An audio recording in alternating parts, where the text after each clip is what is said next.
Hello students, पिछली class में हमने बात की थी कि अगर पृथ्वी की सतह पर स्थित किसी बिंदु, जैसे किसी लैम्ब्डा अक्षांश पे कोई बिंदु था, वहाँ किसी h ऊंचाई से अगर किसी कण को गिराया जाए तो उस कण का विस्थापन क्या होगा।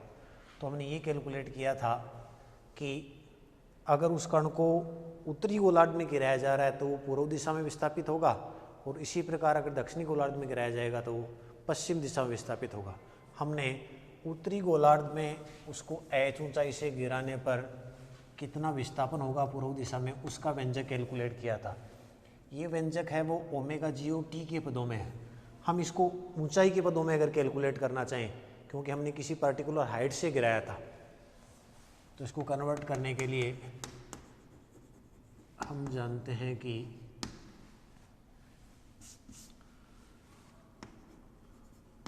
गति के द्वितीय नियम से या गति के द्वितीय समीकरण से, क्या गति का द्वितीय समीकरण, s is equal to U T plus 1/2 AT square. ठीक है, हमने कण को विरामावस्था से गिराया था तो u तो क्या था, 0। a त्वरण किसके बराबर था, गुरुत्वीय त्वरण के बराबर, g के बराबर। s विस्थापन किसके बराबर था, मीनार की ऊंचाई h के बराबर। केवल मैग्नीट्यूड ले रहा हूँ, दैट इम्प्लाइज यहाँ हो गया h इज इक्वल टू, ये तो 0 हो गया, 1/2 g t square. It means यहाँ से t स्क्वायर क्या हो जाएगा, 2h/g। तो t क्या आ जाएगा, √2h/g। इसको दे दूँ समीकरण 12, ये वाली वैल्यू पुट कर दूँ मैं समीकरण 11। समीकरण 11 व समीकरण 12 से अक्ष देश इज इक्वल टू क्या होगा, 1/3 ओमेगा जी। टी की वैल्यू क्या है, 2h/g रेज टू पावर 1/2, यहाँ क्यूब है तो पावर क्या हो जाएगा, 3/2 कोस लैम्ब्डा। ये हो गया समीकरण नंबर 13। तो ये जो समीकरण है वो ये बता रहा है कि किस हाइट से गिराने पे कितना विस्थापन होगा। यानी जैसे उत्तरी गोलार्ध की अगर बात करें तो अगर कण को यहाँ से गिराया जाएगा, ये मान लो h ऊंचाई है, तो यहाँ से कण को गिराया जाएगा तो जो कोरोलेस बल लगेगा वो कितना लगेगा, पूर्व की ओर। अक्ष देश है ये z देश, तो ये कण है वो इधर गिरेगा ऐसे, क्योंकि कोरोलेस बल है वो इस डायरेक्शन में वो काम कर रहा है इस पर। ठीक है, यहाँ आके गिरेगा तो इस पोजीशन के रेस्पेक्ट ये जो विस्थापन होगा वो क्या है, अक्ष देश। तो इस साइड से गिराया तो पूर्व दिशा में इतना विस्थापन हो गया, वो इस फॉर्मूले की हेल्प से हम कैलकुलेट कर सकते हैं।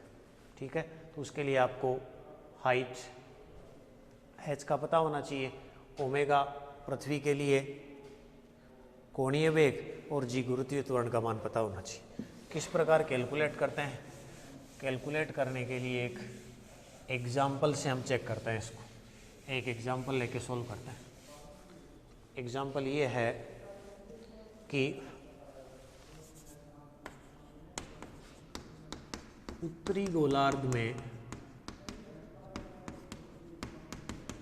एक पिंड 100 मीटर ऊंचाई से गिराया जाता है। ठीक है, 60 डिग्री अक्षांश पर पूर्व की ओर विस्थापन ज्ञात करो।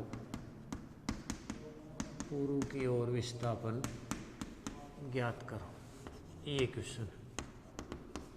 ठीक है, फॉर्मूला आपको पता है, उसके लिए वैल्यू क्या क्या चाहिए आपको, हाइट h आपको दे रखा है 100 मीटर, जी गुरुत्वीय त्वरण 9.8 मीटर प्रति सेकंड स्क्वायर, और क्या चाहिए omega, omega is equal to 2π/t, 2π/t। पृथ्वी का घूर्णन काल 24 घंटे, कितना होगा 2π/24 घंटे का मतलब फिर 60 से मिनट फिर सेकंड, तो 2π ये किस में हो गया रेडियन में, और ये क्या हो गया रेडियन प्रति सेकंड। इसकी वैल्यू आप कैलकुलेट करोगे तो ओमेगा की वैल्यू आ जाएगी 7.29 गुणा 10⁻⁻5 रेडियन प्रति सेकंड। एच आ गया आपके पास, जी आ गया, ओमेगा आ गया। फॉर्मूले में वैल्यू रख लेते हैं।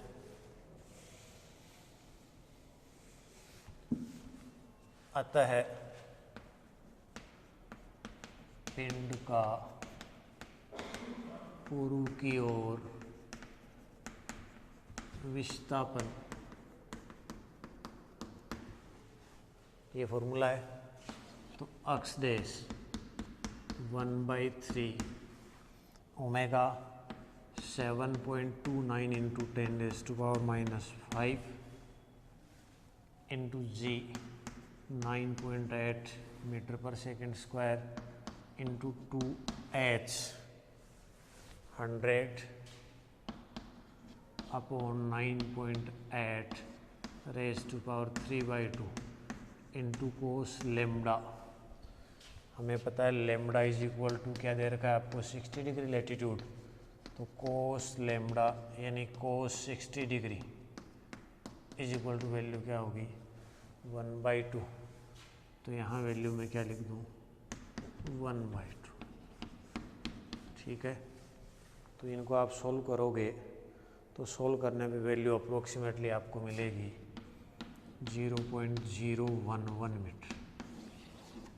इट मीन्स अगर 60 डिग्री अक्षांश पर अगर किसी पिंड को 100 मीटर ऊंचाई से गिराया जाएगा तो उसमें पूर्व दिशा में विस्थापन जो होगा वो क्या होगा 0.011 मीटर होगा।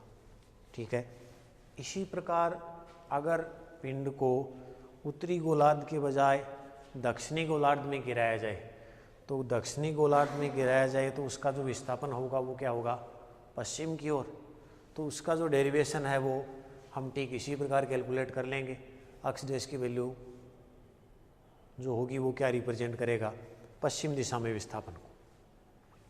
अब इसके अलावा अगर पिंड को ऊर्ध्वाधर, एक केस ऐसा भी हो सकता है कि पिंड को ऊर्ध्वाधर न गिरा के पहले पिंड को ऊपर फेंका जाए। ऊपर अगर किसी पिंड को फेंका जाएगा, जैसे मान लो कोई पिंड है यहाँ, इसको आप ऊपर फेंकोगे, ऊपर किसी प्रारंभिक वेग u से फेंका जाएगा तो ग्रेविटी का जो इफेक्ट लगेगा जी वो किधर लगेगा नीचे की ओर। जैसे जैसे कण ऊपर की ओर जाता जाएगा इसका वेग क्या होता जाएगा कम होता जाएगा, और कम होते होते एक सिचुएशन ऐसी बनेगी कि मान लो यहाँ पर पहुँचते पहुँचते इसका अंतिम वेग है वो क्या हो जाएगा 0 हो जाएगा। तो ये जो हाइट है वो हो जाएगी एच मैक्सिमम, मतलब वो अधिकतम ऊंचाई वो कण ग्रहण कर पाएगा। ठीक है, इस अधिकतम ऊंचाई पर पहुँचते पहुँचते उसका जो अंतिम वेग है वो क्या हो जाएगा 0। अब ये कण गुरुत्वाकर्षण के कारण गुरुत्वाकर्षण बल लगेगा तो फिर नीचे की ओर गिरेगा, और नीचे की ओर गिरेगा तो गतिमान कण पर फिर क्या लगेगा कोरिलेस बल। यानी इस केस में कोरिलेस बल है वो दोनों केसों में लगेगा, क्योंकि पहले जब कण ऊपर की ओर गतिमान था तो उस समय वो कण गतिमान है तो उस गतिमान कण पर भी कोरिलेस बल लगेगा। फिर एक टाइम के लिए वो रुकेगा, फिर वापस नीचे आएगा, तो जैसे जैसे नीचे आएगा गुरुत्वाकर्षण बल के प्रभाव के कारण उसका वेग क्या होता जाएगा बढ़ता जाएगा, तो फिर गतिमान कण पे क्या लगेगा कोरिलेस बल। तो अगर कण को ऊर्ध्वाधर फेंका जा रहा है तो ऐसे केसों में आपको विस्थापन ज्ञात करने के लिए पहले तो जब ऊर्ध्वाधर फेंका जाएगा तो वहाँ वाला विस्थापन आप कैलकुलेट करोगे, उसके पश्चात जब वो नीचे की ओर आएगा तो वहाँ वाला विस्थापन कैलकुलेट करोगे। यानी जो हमने इस केस के लिए किया है उस टाइप के दो प्रोसेस हो जाएंगे, एक ऊपर फेंकने वाले के लिए और दूसरा नीचे फेंकने वालों के लिए। कुल मिला के दोनों का केस को आप कंबाइंड करके फाइनल ये बता सकते हो कि ऊर्ध्वाधर ऊपर जाके जब वापस नीचे आएगा तो उसमें कितना विस्थापन होगा। अब वो डिपेंड करेगा कि वो पूर्व में होगा या पश्चिम में। इस क्लास में हम इतना ही पढ़ेंगे। धन्यवाद।